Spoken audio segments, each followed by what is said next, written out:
Hi, YouTubers, and welcome back. It's apple season here in Nova Scotia right now, and my husband has went home for a weekend, and his mom had 2 bags of apples, homegrown Nova Scotia apples. And she sent me a message, asked if I would like a bag, and I said yes, of course. Not sure what I was going to make with them yet. When at the time I didn't know, but here is the bag. Nice big bag of them. And today I'm going to make my mom's bread pudding recipe, but it's going to be an apple pie inspired bread pudding. Now, she tested it first. She made sure that it turned out really well.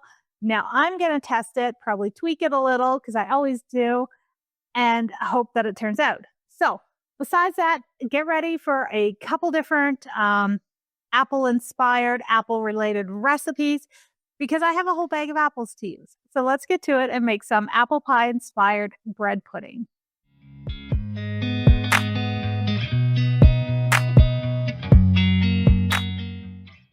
If you can get homemade bread, that is what's going to work the best for this recipe.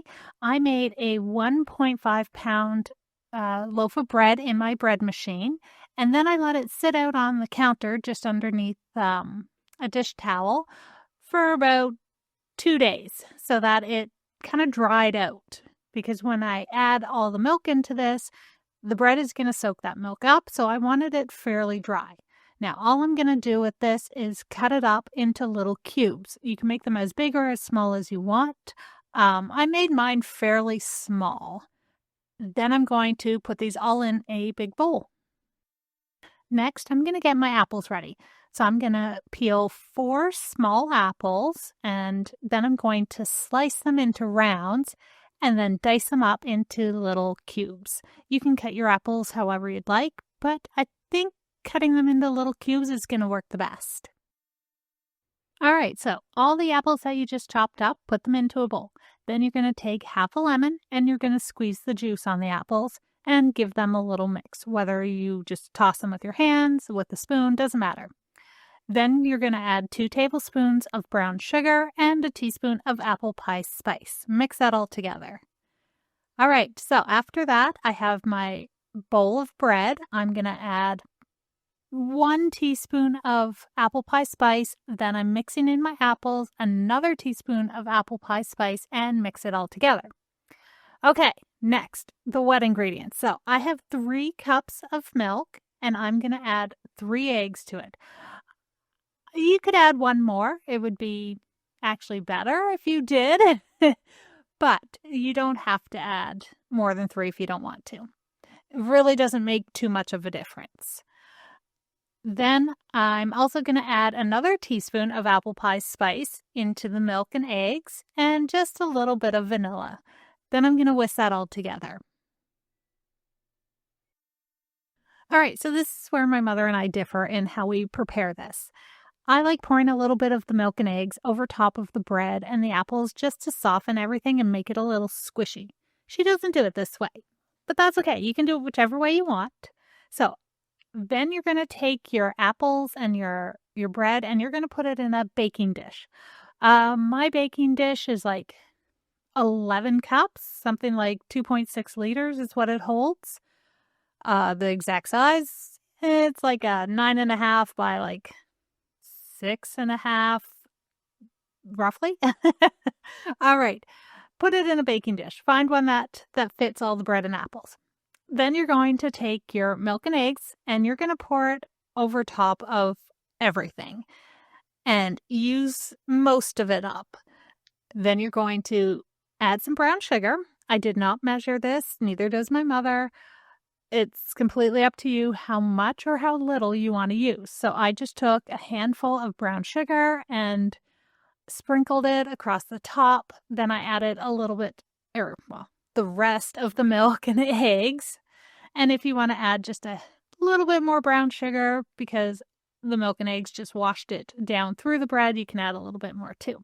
So my oven is preheating to 350 degrees Fahrenheit. And I'm going to put this on a baking sheet in case the milk bubbles over.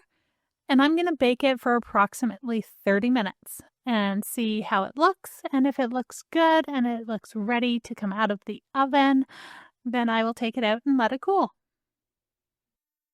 All right, so mine baked for probably about 35 minutes. This is how it looks. It looks great, a little crispy on top. Everything looks cooked from what I can see around the edges. Yeah, it looks really good. So the pan is still a little hot. It's only been out of the oven for probably about 5 minutes, maybe 10, long enough for me to whip up some whipped cream. And we eat this for dessert. We also really enjoy this for breakfast.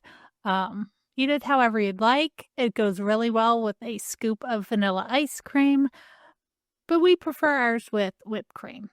So that is what I'm going to do with this. Put a little whipped cream on, and it's ready for some pictures, and then I can eat it.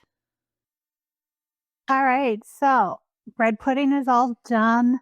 I put it in a little bowl. I've already taken pictures of it so I can eat it. And it smells amazing, looks amazing. Mmm, this is really, really good.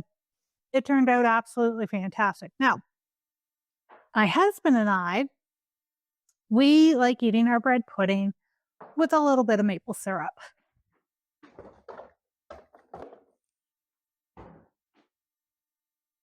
So I have my maple syrup. I'm going to put just a little bit on it. And now let's try it again. Mmm, it is so good. God, I love bread pudding. I love when mom makes it. But this turned out really well. It's her recipe. I only altered a few little things. Mmm, it's delicious. I can't stop eating it. So this turned out amazing. Um, the bread that I did use, as I mentioned in the video, was like 3 days old. It was homemade bread, and I let it sit out on the counter and dry out, because then when you add that milk, it just, like, soaks it all up, and it hydrates it, and it's so good. You gotta give this one a try. That's all I can say. Give this one a try. It's delicious. So, remember to do all those wonderful things, hit all the buttons, like, subscribe, notification bell. Remember to share, comment, all that good stuff. Thank you guys so much for doing that. And I am going to see you guys next week for another apple recipe.